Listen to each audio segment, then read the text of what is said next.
আসসালামু আলাইকুম প্রিয় দর্শক, আমরা সবাই ফেরেশতাদের নাম শুনেছি, কিন্তু কখনো কি ভেবে দেখেছেন ফেরেশতারা আসলে কেমন, তাদের শক্তি কতটা? কেউ আছেন যিনি ৬০০ ডানা মেলে পুরো আকাশ ঢেকে দেন, আবার কেউ আছেন যিনি কিয়ামতের দিনে সিংহা ফুঁকে আকাশ পৃথিবী ধ্বংস করে দেবেন। আজকের এই ভিডিওতে আমরা জানব ইসলামের সেই সবচেয়ে শক্তিশালী ফেরেশতাদের কাহিনী। চলুন শুরু করি। তার আগে আমি আপনাদের রিকোয়েস্ট করি, প্রিয় দর্শক, আপনারা ইসলামিক হিস্টোরি বা নবীদের কাহিনী জানতে চ্যানেলটি সাবস্ক্রাইব করবেন এবং লাইক কমেন্ট শেয়ার করে পাশে থাকবেন। জিব্রাইল আলাইহিস সালাম ওহীর ফেরেশতা। প্রথমেই আসি ফেরেশতাদের প্রধান হযরত জিব্রাইল আলাইহিস সালামের কথায়। তিনি হলেন আল্লাহর পক্ষ থেকে বার্তা পৌঁছে দেওয়ার ফেরেশতা। নবী করিম সাল্লাল্লাহু আলাইহি সাল্লামের কাছে কুরআন তিনি নাজিল করেছেন।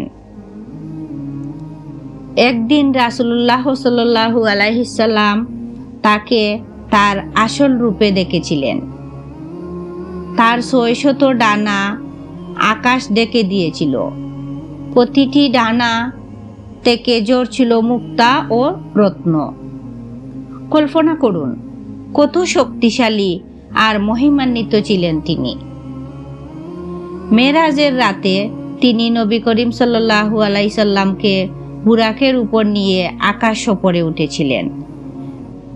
বন্ধুরা, মেরাজের ভিডিও যদি আপনারা দেখতে চান তাহলে আমার চ্যানেলে মেরাজের ভিডিও দেওয়া আছে, আপনারা ভিজিট করে দেখে আসবেন। চলুন আমরা পরবর্তী ফেরেশতাদের কাহিনী জানি। মিকাইল আলাইহিস সালাম রিজেক ও বৃষ্টির ফেরেশতা তিনি। হযরত মিকাইল আলাইহিস সালাম তার দায়িত্ব হলো আল্লাহর ইচ্ছায় মানুষের জন্য রিজিক, বৃষ্টি এবং উদ্ভিদের ব্যবস্থা করা। যখন কোথাও খরা হয়, আল্লাহর নির্দেশে মিকাইল আলাইহিস সালাম বৃষ্টি বর্ষণ করেন। তিনি সর্বদা শান্ত ও কোমল প্রকৃতির। পৃথিবীর প্রতিটি জীবের খাদ্যর ব্যবস্থা আল্লাহ তার মাধ্যমে করে দেন।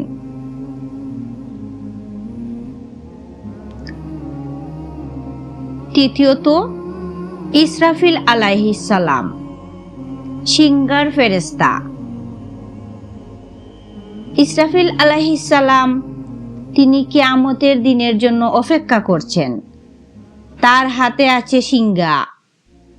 একদিন তিনি যখন প্রথমবার সিংহা ফুঁক দেবেন, তখন আকাশ পৃথিবীর সবকিছু ধ্বংস হয়ে যাবে। তারপর দ্বিতীয়বার সিংহা ফুঁক দিলে সবাই আবার জীবিত হয়ে উঠবে।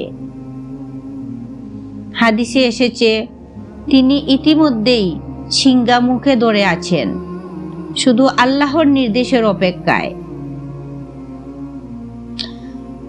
প্রিয় দর্শক, ভাবুন তো ফেরেশতারা কিভাবে আল্লাহর নির্দেশ পালন করতেছেন।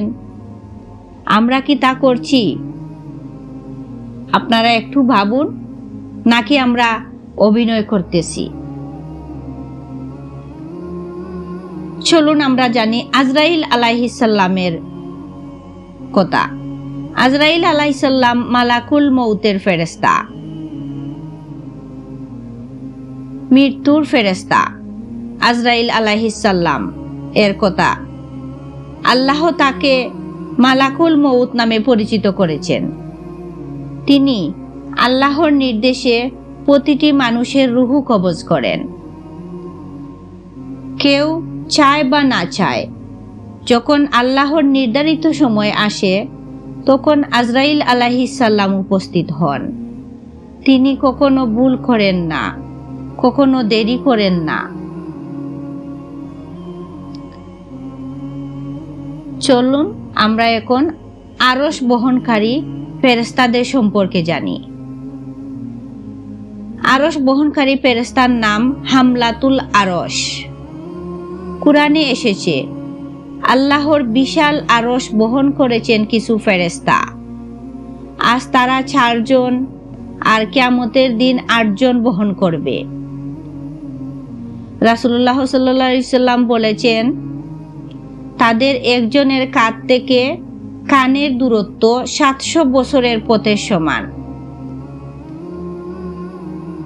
অর্থাৎ তাদের শক্তি মানুষের কল্পনার বাহিরে।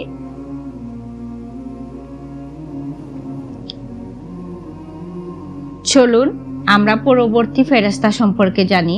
পরবর্তী ফেরেশতা জাহান্নামের রক্ষক, ফেরেশতা মালিক।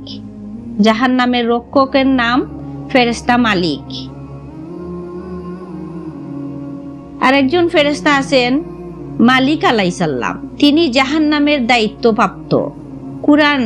কুরআনে তার নাম উল্লেখ আছে। তিনি খুব কঠোর স্বভাবের, কখনো হাসেন না। আল্লাহর আদেশ ছাড়া জাহান্নাম থেকে কেউ বের হতে পারে না। প্রিয় দর্শক, ফেরেশতারা আমাদের চোখে অদৃশ্য হলেও তারা সব সময় আমাদের চারপাশে রয়েছেন। তারা নিরলসভাবে আল্লাহর হুকুম পালন করছেন। আমাদের ঈমান রাখতে হবে যে আল্লাহ যেভাবে তাদের সৃষ্টি করেছেন সেভাবেই তারা তার আদেশ মানছেন এবং আমাদেরও উচিত আল্লাহর প্রতিটি আদেশ মানা। আসুন ফেরেশতাদের প্রতি ঈমান রাখি, আল্লাহর কাছে দোয়া করি যেন তিনি আমাদের তার রহমতের ছায়ায় রাখেন।